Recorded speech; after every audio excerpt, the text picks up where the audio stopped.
Well, this specific way to my body, want to lose this little situation here going on, my little muffin top, which I get from eating muffins. That's weird, isn't it? Did you know if you eat muffins, you become muffin? That's weird.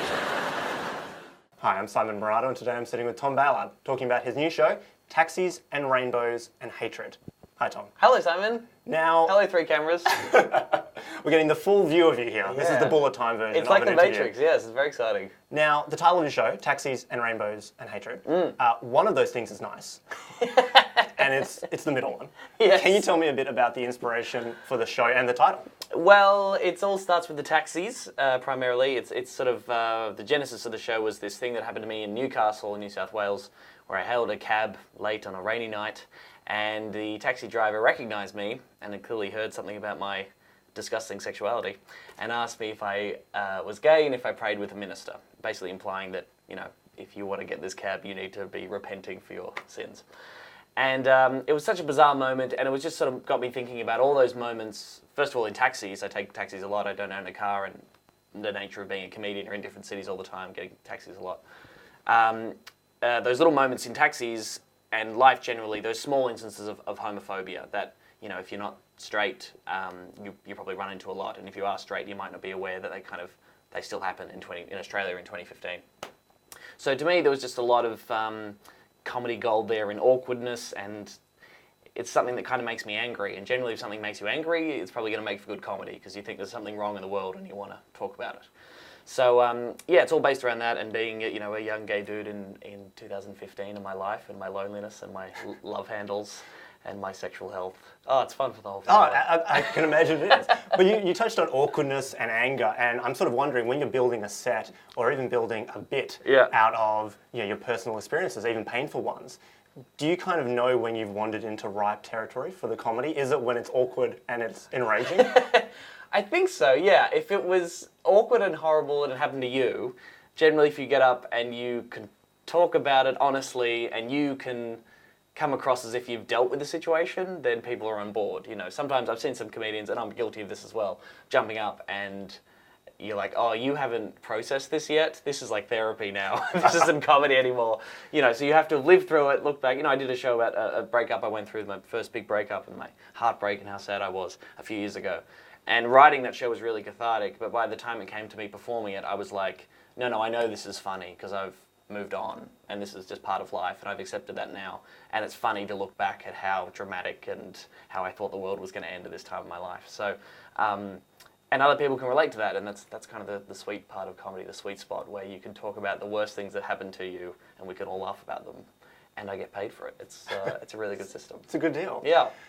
Knowing that at a certain point you're going to have that clarity, and you know you have comedy to kind of translate these painful experiences, even something like battling homophobia, are you able to disassociate yourself from bad experiences? Do you feel like you can go, you know what, this is a great story, so I'm going to use this later down the track, or does it still kind of sting a bit at the time?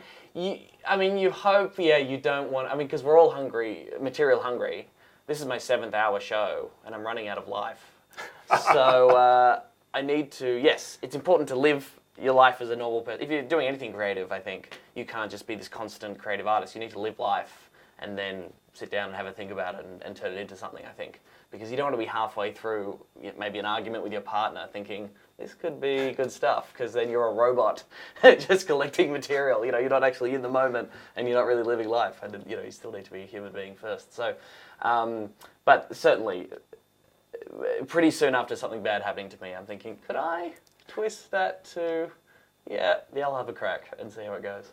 Comedy is still a really powerful tool, and I think about Hannibal Buress last year kind of calling out Bill Cosby and Tig Notaro and Amy Schumer, Key and Peele. They're using comedy as a real social and political tool, and it's having quite an effect. What do you hope to achieve with your comedy? Well, look, I agree with you. I love all those people too. First of all, it's I guess a sad thing that it took Hannibal Buress to do a comedy routine about Bill Cosby before people were taking too many of the victims coming forward seriously. I think that's a shame, but it was great that he did it still. And I think all those comics you've listed are great. I am very careful sometimes to overstate the importance or the effectiveness of political comedy, because it can it can actually slow down action, or people can feel like they're doing something when maybe they're really not. Maybe they're just feeling good and laughing and going, yeah, Tony Abbott is annoying. Ugh. Well, time to go home. You know, you're not actually doing something. When someone like Rod Quantock, who's a political comedian, he was Captain Snooze, but he's had a huge career of amazing political comedy, he walks the walk. He's part of a union, he's out there lobbying governments and, you know, doing a lot of actual active work. And there are quite a few comedians like that, so I think that's really important. But sometimes it's just nice to be in a room with a group of like-minded people getting angry about these things that frustrate us. Like, it is also kind of a release, comedy like that. So it's not the be-all and end-all, but yeah, I think, you know, I see a comedian, they remind me of how bullshit something is, and it gets me worked up, and I want to try and do something. I don't always do something. Sometimes I just have a sandwich. But every now and again, you know, just that constant reminder and shaking your fist at dumb people and people in power, I think that's really important. So, yeah, comedy can be one part of like a bigger social movement, which is really exciting. So for me, it's about trying to give people a different perspective into being gay, and, you know, also asylum seekers is something like an issue I'm really passionate about. I've tried to talk about that a little bit. And, you know, I'm an atheist as well, and a lot of religious nonsense I like talking out about in my comedy too. So who knows how much good it does, but we'll see. We'll see. Well, you've taken the show around a lot of the country already. You're now in Perth. Where to next? Edinburgh Fringe in August. Yeah, so finish up Perth shows, that's it for Australia, and then I'm doing my first show in Edinburgh. I've been before to watch, but I've never actually done a full run.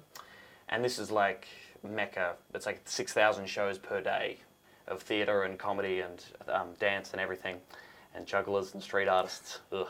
And no, if anyone's watching this, I'm scarred. No, it's fine. In the water, no, okay. The jugglers can take it.